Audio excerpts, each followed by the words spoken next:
All right, have we fetched our cookies? We are ready. It's already on. I just realized I sent you all for cookies, and now we're going to talk about the dough. Hey, thank you. I'm here. Okay, you're over it now, aren't you? Fine. So before I introduce the moderator for this panel, a little tidbit I just want to throw out there. I had a really awesome conversation during one of the early breaks with my friend Tom here, Tom Jackman, and we were talking about how you see all these amazing speakers and panelists and meet people, and it's almost sort of an opportunity onslaught. And you need a little time after sometimes, right, to process everything you've heard and seen and decide who you want to contact and still have chats with. So keep in mind that the program for this event is still on the Alliance website, and there's another, if you go into the information about the program, there's a little button that says to read more about the speakers. And if you go in there, it'll tell you more about a lot of the speakers. We've got some bios in there, and in particular, Tom's. He knows I'm doing this, we've discussed it, has his email address on the bottom of his bio. So I have a mission, should you choose to accept it.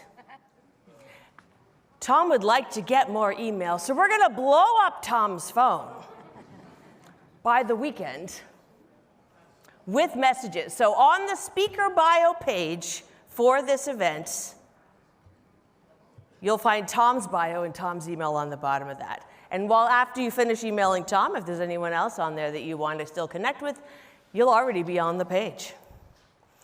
Okay, our next speaker, and I told him I was just going to do a quick intro, but of course I'm going to do, something special, because why not?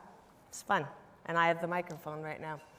Our next speaker is someone who can connect data, policy, and community like few others can, and still manages to remain shy and charming throughout all of it.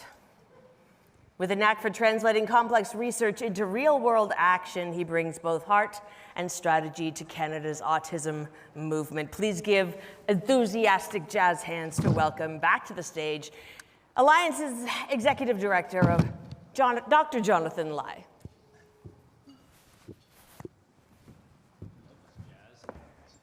There we go. Is this going? There we go. Love this jazz hands thing.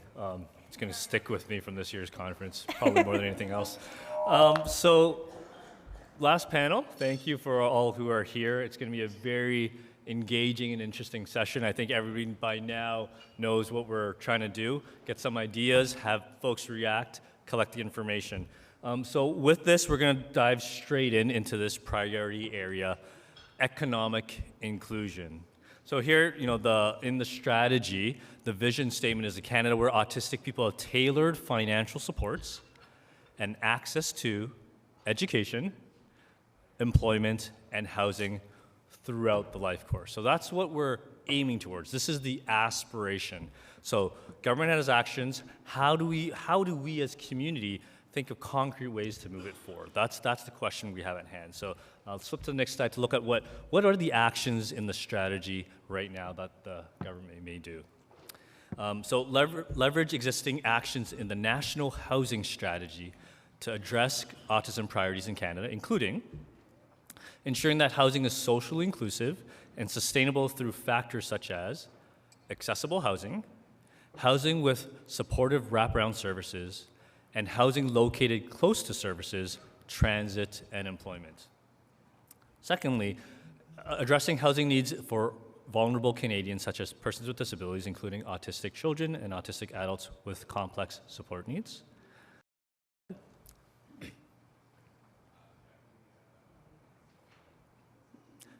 Promoting and sharing housing solutions across Canada through interdisciplinary communities of practice and targeted knowledge sharing. Moving forward with the implementation of the accessibility strategy with the Public Service of Canada, which includes a commitment to hire 5,000 employees with disabilities in the public service by 2025. That's this year. Next one, undertake a research to better understand the additional costs associated with autism over the life course and on accessibility and completion of post-secondary education for autistic people. And next one. And lastly, raising awareness of resources available to support neurodiverse persons and their family through the RDSP, including the Canada Disability Savings Grants. Sorry, I got to stop using these acronyms in my head. And bond, as well as other Canadian and provincial territorial tax measures and benefits. I believe that was the last one, but let's check if there's one more. Okay, 2 more actually then. Develop materials to promote autism inclusive workspaces and ensure that employers and coworkers understand the needs and strengths of autistic workers. These could include evidence-based guidelines for human resources and employers, employer awards and incentives for training, and recommendations on long-term inclusive hiring practices. And support mentorship opportunities for autistic adults and young adults in the workforce to strengthen skill sets and support community building, job acquisition, and retention. And leverage existing actions in the Disability Inclusion Action Plan to help address priorities for autistic persons and other persons with disabilities in Canada, including implementation of the employment strategy, which have the following goals: to help individuals find and maintain jobs, advance in their careers, and become entrepreneurs, support employers as they develop inclusive and accessible workplaces, and aid organizations and individuals who support persons with disabilities in the workforce. Working with the Disability Inclusion Business Council to improve disability inclusion in Canadian workplaces throughout the provision of advice and recommendations to support businesses on how to improve disability inclusion in the workspace, and in the development of independent self-governed disability business network, and promoting the Canada Disability Benefit and encouraging application to those who may be eligible. Next one. Okay, that was a mouthful. That was a lot. This is a big area, economic inclusion. Like not that the other areas aren't big, but when you think about economic inclusion and all that it entails from a federal level, but also from an autistic and family-centered ecosystem, it's a big task to think about, and we have some panelists who are able to do this. So I'm going off script, but we're gonna start with this question. And introduce yourself as you go along, but I'm gonna ask each of the panelists, imagine you walked into an elevator and the minister who was in charge of something to do with economic inclusion, could be from the financial support side to housing, to work, employment, was in the elevator beside you, and you got 10 floors to go up as that elevator, or down as the elevator's going. Introduce yourself to them, and what would be the one big idea you want them to implement in the elevator next week as you find out who the cabinet minister is? Tom, we'll start with you. First, can I make a correction? We're supposed to start with the video, remember? Yeah, well, I'll do the video right after. Is that okay? Or do you want to? I was going to use the video. You want to use the video? Okay, why don't we roll the video, and then now you guys have some time knowing that you're waiting for the elevator. So let's roll the video for Tom first, and then we'll go to that question.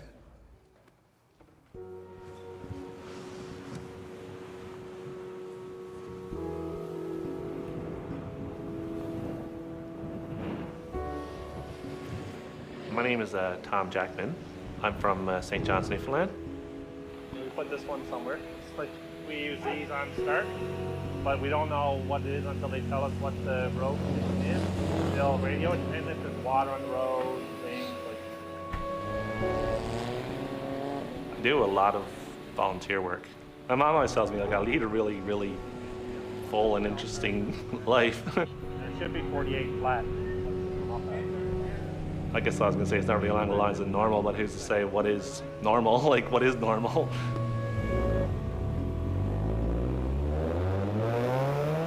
Well, I look back on it now, and I know he had problems, social problems in school, but Tom was the youngest kid in his class. He was the biggest kid in his class, and he was the smartest kid in his class.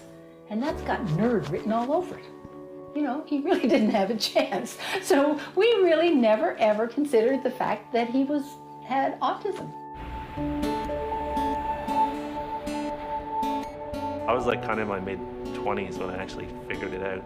And I sort of went into a bit of a spin, and then they tried all these other different diagnoses until one doctor actually came up with Asperger's.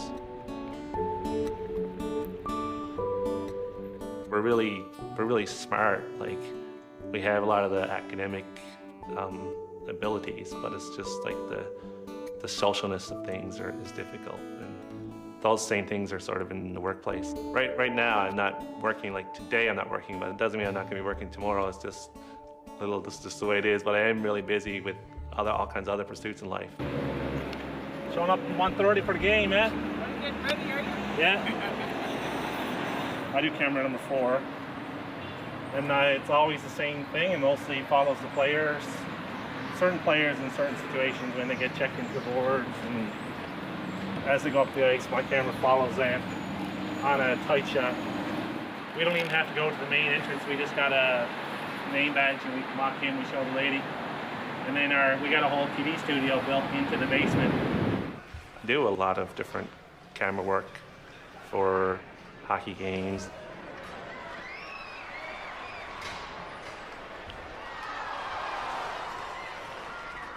Some games volunteer, some games are paid games. But yeah, we're all just sort of mostly just do it as a hobby type thing. What happens with these employment places is they will help you get the resume done, and then they might help you say, yes, you can go over to this employer, but they don't actually take you there. And that's what Tom needs. Tom needs somebody to take him through that step. Once he gets over here, and if he's got a good mentor, he should be fantastic. It's too bad you couldn't just like know where you wanted to work and sort of go knock on the door and just kind of start working there on Monday. It just doesn't, I don't know, the world has so many processes that are all sort of social and political. He could find a job, but yeah, he needs somebody there. He's certainly employable. He's very smart.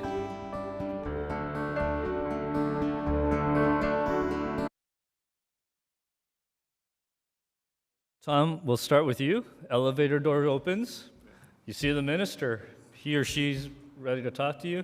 How would you introduce yourself and a big idea in this area of economic inclusion? Go ahead. I guess, yeah, like we're very employable people, but kind of, like my mom says, sometimes I need some help getting hooked up with a job, like actually getting a job. And then we get into those places where when I'm in a job, I need some people to understand my quirks and like, not fire me is what I'm trying to say, right? Like, give me a chance, like, and proper mentorship and things like that. And then it depends if it's like, I don't know, is this guy a federal government guy or a provincial government guy? Like, Let's go federal right now. okay, well, this federal guy, if he's a federal guy, Or gal. Yeah. okay, they're gonna give me benefits, like they're gonna give my bank account, $200 come like July, part of the Canada Disability Benefit. But then my provincial minister, he says I can only have like so much in my bank account. So don't those two things clash? Like one guy's trying to help me and give me money, and the other guy's telling me that, no, I can't have money in my bank account. Like maybe those two guys need to go have a coffee and like figure something out, right? And that's just like something I know, right? Like somebody needs to kind of tell them that, and like, there's things at my house, like if I make like over 32,000, say I go find a job and I'm like a rocket scientist, right? I'm a rocket scientist somewhere, right? And they want to pay me like $250,000. It's like, I can't live in my house because if I make more than like $32,500, I can't live in my house. Like, then I'm gonna like lose my supports and like social workers and things I might need in order to live an independent life just because I have a job. So how can I get economically, included when people, it's hard enough for me to go find a job and get a job, but then there's all of these other rules that are going around that I got to try to play with and adjust to, like maybe the policy. Yeah, I know you want to wrap it up, but it's kind of like they need to get all their ducks in a row is what I'm trying to tell you, right? Like, I don't know how we do that between different government levels. Thanks, Tom. That's great. You dove right in, and that's exactly what we want. Sean, over to you. Thanks, Jonathan. I'll give the audio people a second to correct because it's fairly loud. My name is Sean Wilshire. I run an organization in Newfoundland and Labrador called Avalon Employment. I've been doing employment services for folks for about 33 years, and I've worked internationally. I've worked in the garment factories of Bangladesh with young women. I've worked in Kathmandu after the earthquake, so broad experience. The one thing that I've determined about all of these things is, John, this actually happened to me. I ended up on a radio interview competing with the minister. And my comment to the minister was, you wouldn't work for substandard wages, so why should anybody who I represent do the same thing? So when you get a chance to tell folks, you have to sell the skill, not the disability. Because that's what we've done here in a community, is we continue to talk about deficit when we should be talking about asset. So we always should start from our perspective as an employment service, we always start from, you got here, you got dressed, you came. Let's start from, you got skills. Let's not start from the fact of what's wrong. Let's start from the fact of what's right. So when you have an opportunity to talk to somebody about what it is that folks who are neurodivergent offer the economy, my comment to folks is always the same. Innovation takes a new set of eyes. Innovation takes a new thought process or a different way of thinking. None of the problems of our society or our world have ever been solved by 5 people with the same experience sitting in a room and coming up with a solution. We all know that.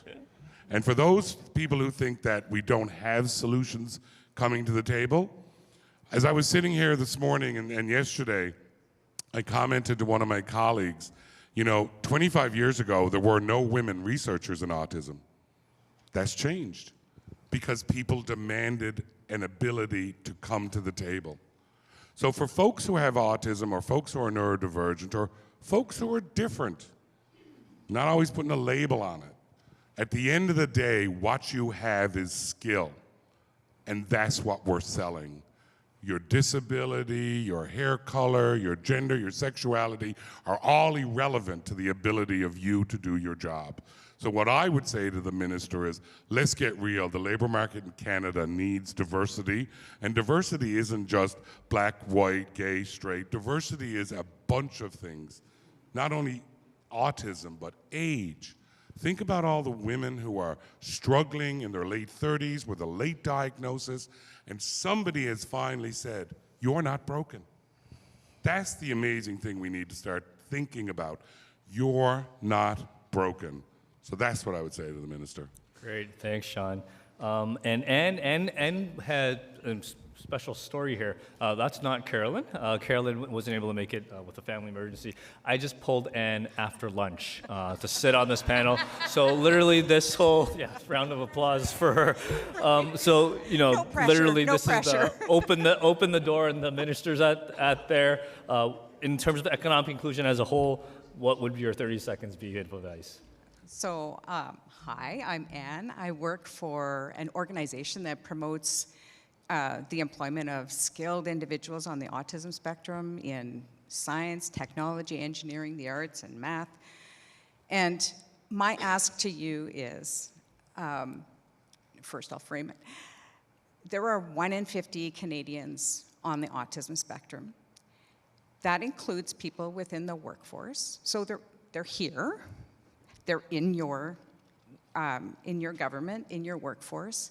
What are you doing to ensure that they're safe and supported in the work that they're doing so they can be as successful as possible?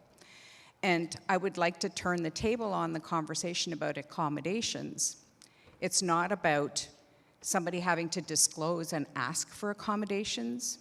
It's about your obligation as an employer to offer the supports that all of your employees may need from time to time so that they can bring their best selves to the workplace. So turn that conversation around and start to normalize, use that in the hybrid workplaces, the access to noise-canceling headphones, the access to alternate ways of communicating, making it okay, and be a leader, because as a federal government, you should be that leader. Thanks, Anne. And Sharon, over to you. Hi, I'm Sharon McCary, and I have been working in the autism community for about 17 years, initially in early intervention and education. I have a school that I started in Montreal, and a children's charity, and my team is so amazing that I don't need to be there other than pay the bills. And so for the last 12 years, I've been really working in advocacy, and that has gone very far. So between research, consulting on new political policies, whether it be from the provincial level or from the federal level. And the last few years, I've really gone down a rabbit hole about benefits and how benefits affect people with disabilities and what that largely means. So if I had 30 seconds in an elevator, I would grab the Minister of Finance and have a very sincere conversation about how we desperately need an overhaul on our legislation that looks specifically at administering benefits and programs, both on a federal level, so that they are up to date and meaningful. So as Tom said, there are regulations that are literally built 30 years ago. We have benefits that are administered in employment that are, and those means of assistance are really underneath the word welfare. So I don't know where that word even allows us to have inclusion. And really asking if they have decided after this election that everything is so important to be able to be working with provincial governments to be able to think about things like tariff barriers, then the same should be done for health, education, work, employment.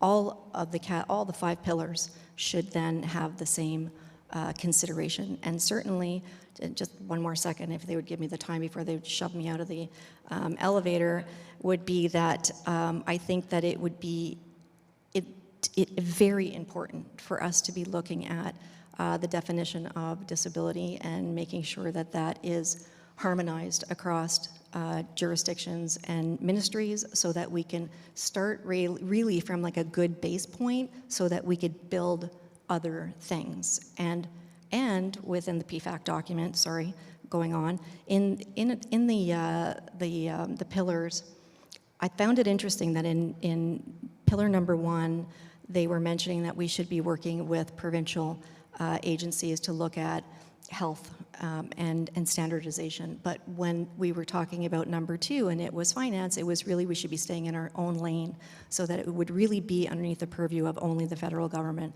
And I say, because of where we are today and the commitment that the new Prime Minister has made, that should go out the window. And because it's an evergreen document, we need to be kicking some butt on that. Yeah, no, that's great. It's interesting that, we went from that employment side, and then Sharon picked finance. So I want to stay on that finance side. You talked about sort of alluding to Income Tax Act, certain changes. So Sharon, you first, and I'll have the rest of the panel react. When you talk about the financial piece and the supports and services and having that seamless experience, a lot of the platform from this election a few days ago, there were things about, the disability benefit, things about the DTC. How do we create a more seamless experience? You alluded to it. Can you dive into that a little more, and then I'll have the rest of the panelists come in. So I started a project right before the election called Streamlining Your Benefits, and I met with a number of different provinces to really look at how is it that we can be working together to basically go to the federal government to say we need to be better. We need to figure out how do we streamline all of these services so that we can stop duplicating applications, we can stop duplicating the amount of people that are actually administering. And again, that is one of Mr. Carney's campaign promises. And so I think there might be a good opportunity for us to take some leadership in that, specifically with regards to autism. When we're looking just at the disability tax credit, currently the eligibility of that is very difficult. So it's 16 pages. You have to have a practitioner. Medical practitioners have sent out letters saying that they do not want to be able to sign off on this anymore. How do we streamline things to make them automatic? And I can tell you, after 5 years of working on that, that the agencies that are responsible for the administration of these programs, they do not have the purview to look at the Tax Act. That lives in finance. And so if we want change in anything, we have to start with where the legislation lives to figure out how it is going to be administered so that we can make change. and then simplification can really be considered. We know things can be done. We know that the Canada Dental Benefit got rolled out really quickly. It still could not be automatic, and it's literally because the government agencies, the civil servant agencies, their purview really operates, their standard operating procedure is one of distrust. Even though, as tax filers, we have to submit our taxes on our own, and they trust every single Canadian to do that, except for when it comes to people with disabilities and what it is that we have to do. We have to go beyond what other Canadians have to do. And when we're talking about rights and human rights and being equitable, at the very base of what we offer to other Canadians, it is not offered to people with disabilities. So at the very base, we need to be taking a look at sitting down with the Minister of Finance. Great. So streamlining the user experience for an average citizen in any province and territory, auto filing, that sort of in there. Any other reactions? Anne? Yeah. And something we heard around the tables that I was sitting around is like, why do we have to reapply? If you have a lifelong disability, or however they want to characterize it, why all of a sudden at the age of 18 do you have to reapply? Why do you have to attest to those limitations again when we know you may evolve in terms of your skills and competencies, but you're always going to have this challenge? Yeah. Tom, to you. Okay. So we're talking about like the Canadian Revenue Agency and like the disability. Yeah. Just, that experience of going through it, and how can we create a more seamless experience? And yeah, you can share your story on that. Okay. I'm gonna say maybe they, like, I guess you guys all have frustrations too. Like you got to call a phone line to talk to them and to get a representative and press 1 and stuff. Like, how come they don't have somebody that understands autism at, like a specialized autism person who understands the spectrum to talk to? And I'm gonna like relay this back to a quick story. Like, I was home free. It's like I got my tax rebate for 2024. I tried to correct a mistake from 2023. I went on my computer. I tried to be honest. I tried, like, what's the moral of the story? Like, don't be honest with CRA. Like, that's not what I'm trying to tell you. I tried to be honest, and I fixed the mistake. And then it's like immediately I owe them like $300 plus $28.11. Like, I don't really care. Like, here's your $300 back, but like, give me a chance to pay my bill. Like, it's like the $28.11 is what's irking me from like weeks ago. Plus the fact that it's like a sudden change. Like, I don't owe you guys anything. Now I owe you $300. Like, that was like, boom, for what? Like, for being honest. But that's just one thing. Like, sudden changes, like maybe that relates to the workforce. Sudden changes send me for like a loop. And if it was like your cell phone bill, like they give you time to pay it. So why am I getting dinged for $28?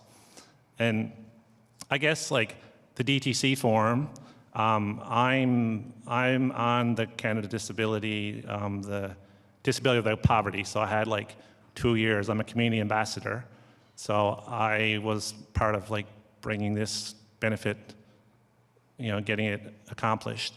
But there you have to have the DTC. But okay, even your doctor, like your family doctor, he doesn't know how to fill out this form. So I had to I'm not the doctor, I'm the patient, but it's a good thing that I'm like really intelligent. It's like I had to help my doctor fill out the form is what I'm telling you. I basically filled out my form for the doctor like in order to get it approved. But so yeah, there's the challenge of getting that part of it in order to get your money, right? Like there's those kinds of challenges as well.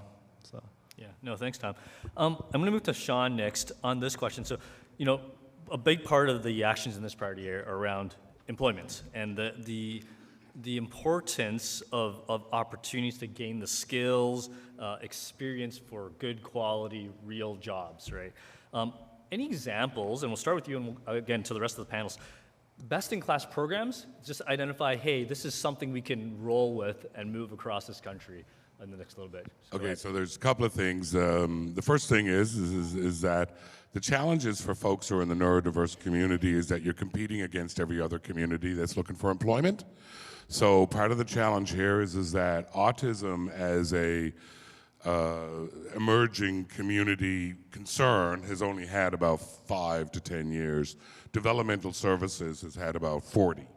So you're starting from a deficit position as a community, because you are sort of pushed out of the realm of the light that shines in on this issue by a bunch of other communities. Not that the communities aren't valuable, not that our community is not valuable, but at the end of the day, we have defined programming. So, prime example, I've run a pilot in Newfoundland and Labrador that helps folks with autism find work, and we found work for 212 people. 212 people coming off income support saves the government of my province $96,000 a month. Compound that over the 4 years the program's been running.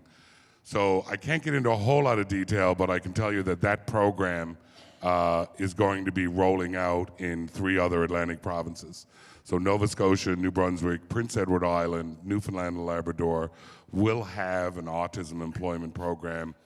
Now, you know, people will say, well, what is it? And in a very big nutshell, it's a program that I wrote about 7 years ago, and it really starts from the basis of meeting folks where they are, stop telling people what they need, start asking them what they want. It's not that it's less clinical, but it's more organic. I'm here to talk to you about what you want, not about what your doctor said you need. And no disrespect to parents, but you're not here because mom said you need to get a job. You're here because you want to be like every other Canadian and pay taxes and participate. So programming has to be built around folks specifically in the community. But I would encourage people to find innovative ways to do this. In this particular case for Atlantic Canada, I went and got leaders in each province. So the Canadian Council on Rehabilitation and Work in Moncton, Teamwork Cooperative is an amazing organization in Nova Scotia. Resource Abilities in Prince Edward Island. We've all been servicing folks, and my own organization, Avalon Employment, we've all been servicing folks with autism, but now we've got some dedicated dollars. And so you're just sort of not lumped in. I caution everybody, though, not to run out and create a new program and a new organization. Government isn't interested. What government was interested with this proposal was we weren't recreating the wheel. We were using existing infrastructure that already exists, and we were plugging 1 or 2 people in to service the community and then draw all of the other services from that organization in an autistic-friendly manner. So from government's perspective, we've solved a problem. We've come to the table as a community. We came up with the solution. We didn't go to government and say, help us. We went to government and said, we're from the community, we're here to help. Yeah. So that's how we did. Thanks, Sean. That's great. The idea of bringing together the assets that are there, coming to them with a solution, and hope, you know, even throughout these few days, you've had that chance to network, and, you know, the seeds are being planted to continue to build in whichever way. And did you want to react to this one as well? Yeah. So we have a bit of a different approach. We're a smaller province, smaller number, but what we've been doing is working with the autistic job seekers who have attained post-secondary education and training, but have been struggling for whatever reason. They may be burned out, frankly, from having to participate and mask through their post-secondary education. But we work with them to identify the factors that would help them be successful in the job and ensure that what they're aspiring towards is actually a good match for where their skills and abilities and their challenges may be. But we're starting to work at the post-secondary level with career development, not with student accessibility services, with career development, because they are working with students to get them jobs, to get them into co-op and practicum and work integrated learning experiences. And we know that autistic students miss out on those. And so they graduate behind their peers because they haven't had equivalent experiences. So we're working with career development to ensure that neurodiverse autistic students are able to get that training and assessment done as they prepare for these opportunities so that they can go into those opportunities more informed, more empowered, and then we can work with the employers to ensure that they're hiring students with the right intentions, understanding that they should be offering a range of different ways of completing work, instead of demanding that the student fit the mold. Great. Okay, last question, and feel free to anybody to jump in on this one. What are any other broader life factors, I'll call them, beyond the job? We talked a lot about employment, that really help facilitate economic inclusion. Are there anything that we haven't mentioned that we should make sure we throw out there? I think I want to tackle this from a really high level, John, because I think that economic inclusion means a lot of, it's a huge topic. And so it means different things to different people. And I think that economic inclusion, when we're talking about it, and it was thrown into the PFAC document as pillar number 2, and it seemed to me that this topic that we're talking about, we probably could be talking about for at least 3 hours here today. And so when I think about inclusion, period, I think our biggest problem in Canada is that it's not budgeted for, period. Economic inclusion literally means that every single person has the same opportunity as an able-bodied person to participate in society at 100% with whatever support that they need. And we do not budget for that. And so, again, Minister of Finance, whether it's in education, it's health, it's work, it's benefits, we need to budget. We need economists to sit down with us and to be really real and to talk about what does it mean to have a good quality of life and what does that mean for the specific types of programs that currently exist. So the easy low-hanging fruit, right? Like how would we get, I'd love for the NAN to figure out best practices with Sean's group and be able to put that into Canada summer jobs so that they are specific to people with autism so that maybe they can get their stages done or their internships done within 8 or 9 weeks or 10 weeks of whatever that funding is, but it's specific to these programs. But looking at what exists, what do we need to do, what's fundamental, and figuring out the budget for it. Yeah, and that's a good question for the table discussion. It's coming up shortly. That's a really good one. Sean, to you. There's also a huge difference between the role of government and the role of business. If there's one thing I've learned in my 33 years is that businesses are not in business to employ anybody. They're in business to make a widget, a hamburger, a hot dog. If McDonald's could figure out how to make a hamburger without a teenager, they would. So what we've got to do is we've got to demonstrate the value folks bring to the workplace.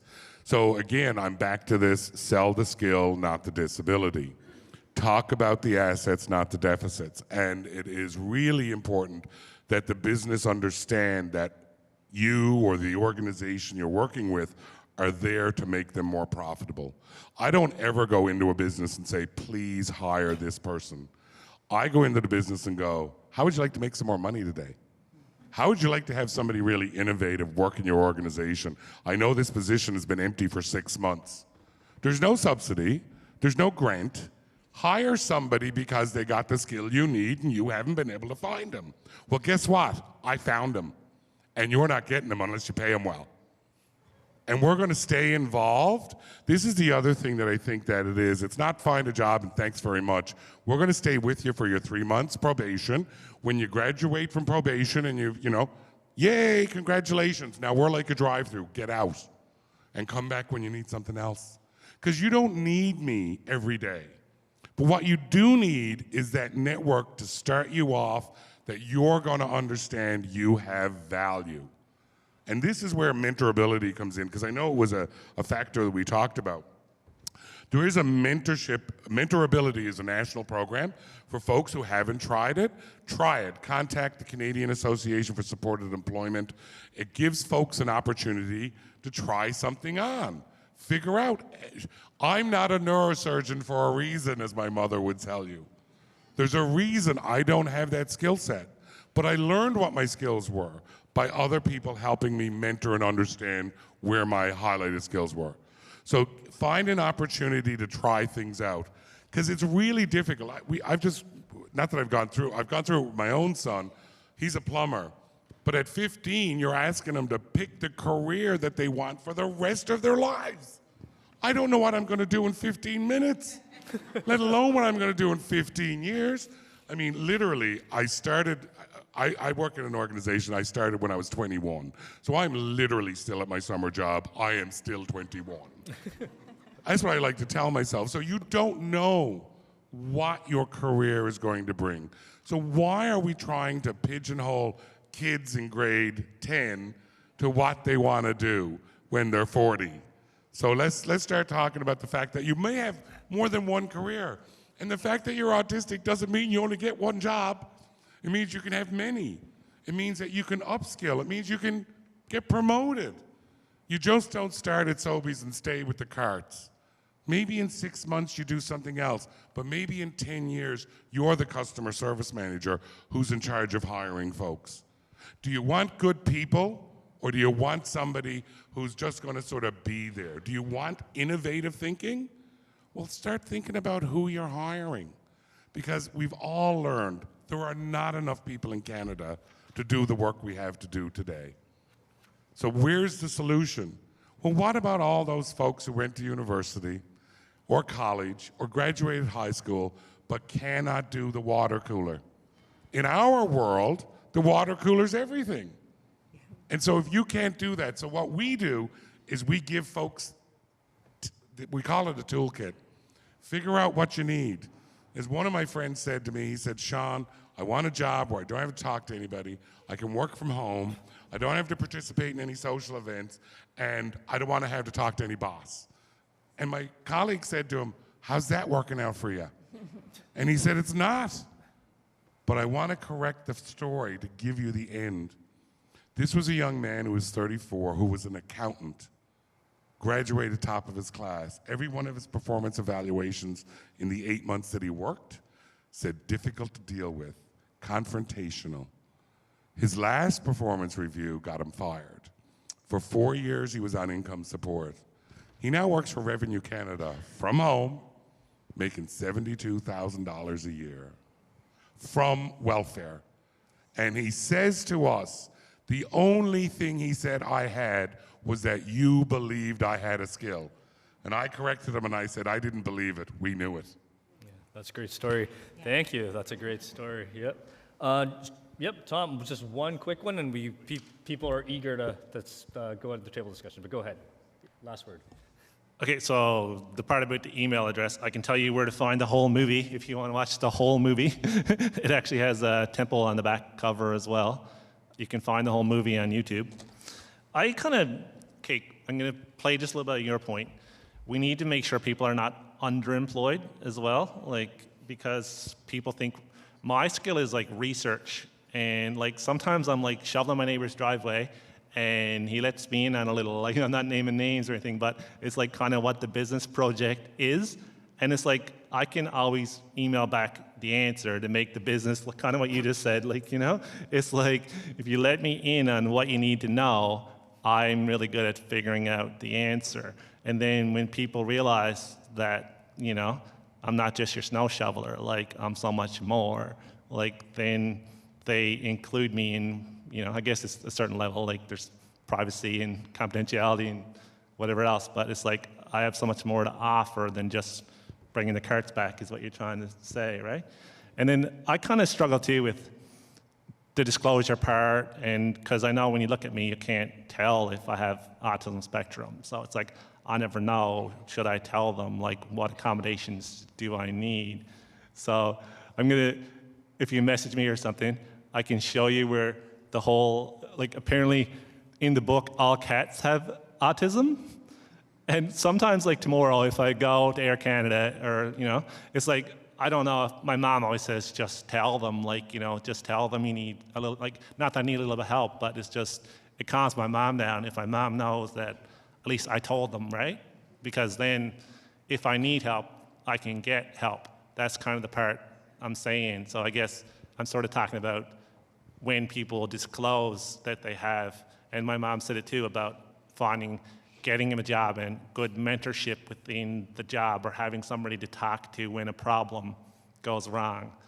I know I'm running long with this answer, so I'll kind of wrap it up, but it's when I was doing that TV work, you can see when I was working the camera, we got to the Juno Awards one time. The Juno Awards were in St. John's, and everybody at my TV company went to get their ID badge, and mine was printed off, like just mine was printed off, and they had to wait till the next day to all get theirs because somehow I fooled something up, like in the communication or basic email or basic, somehow they thought like I was the representative of the TV company, and like they let me go to the Junos and everybody else in my company like, oh, sorry, it's like we thought Tom was your main guy. Like, so I fooled things up, which I don't know, could get me fired is what I'm trying to say. I'm not trying to mess things up, kind of like the message through mentorship, through inclusion, through when I do mess up, just, you know, it's like, sorry, right? Like, you know, I didn't do it on purpose kind of deal, right? Like, and it's part of understanding that maybe communication and like those kind of parts are parts that I shouldn't be included in, or like, not that I can't communicate, as you can clearly see that I can, but it's like, I don't know, sometimes I do mess up is what I'm trying to say, but there needs to be somebody there just to fix the situation and sort of so that we can keep people in their jobs as well. Great, thanks, Tom. So, you guys know what to do now. Turn to your tables. QR code is going to be up there. This is going to be very important. Take some of these great ideas. Minister, if they were in the room, what would you want to say? What are the practical solutions? Questions are on there on the QR code, and we'll have some table discussions.